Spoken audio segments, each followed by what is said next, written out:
একদিন জ্যাক রাস্তা ধরে হেঁটে যাচ্ছিল। হঠাৎ তার চোখে পড়ল রাস্তার পাশে একটি কুকুর অসুস্থ অবস্থায় বসে আছে।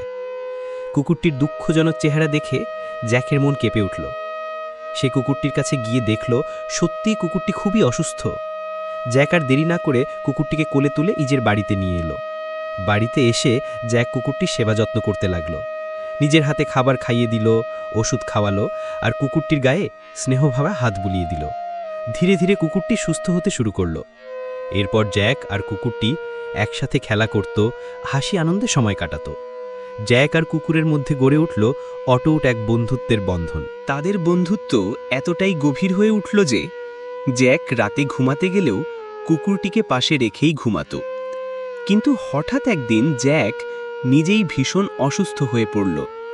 প্রিয় বন্ধুর অসুস্থতা দেখে কুকুরটি মানসিকভাবে ভেঙে পড়ল। জ্যাকের অসুস্থতা দিনে দিনে বেড়েই চলল। কুকুরটি সর্বদা জ্যাকের পাশে থেকে তাকে পাহারা দিত, সেবা করত, যেন কিছুতেই তাকে ছেড়ে যাবে না। কিন্তু ভাগ্য ছিল বড়ই নিষ্ঠুর। একদিন জ্যাক অত্যধিক অসুস্থ হয়ে পৃথিবী থেকে বিদায় নিল। জ্যাকের মৃত্যু কোনোভাবেই মেনে নিতে পারল না কুকুরটি। সে ভীষণভাবে ভেঙে পড়ল, কান্নায় ভিজিয়ে দিল চারপাশ। জ্যাকের পরিবার যখন শেষবারের মতো তাকে বিদায় দিতে কবরস্থানে নিয়ে গেল, কুকুরটিও তাদের সাথে সেখানেই গেল।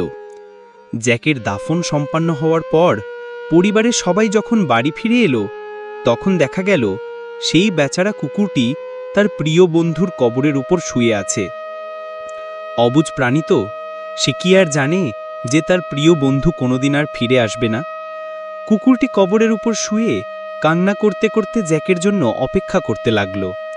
দিন পেরিয়ে রাত, রাত পেরিয়ে আবার দিন। কুকুরটি না খেয়ে না ঘুমিয়ে জ্যাকের কবরের উপর শুয়ে থাকল। সেই অবিরাম অপেক্ষা করতে করতেই একসময় কুকুরটি নিজেও অসুস্থ হয়ে পড়ল। শেষমেশ কুকুরটি প্রিয় বন্ধুর কবরের ওপরেই শেষ নিঃশ্বাস ত্যাগ করল।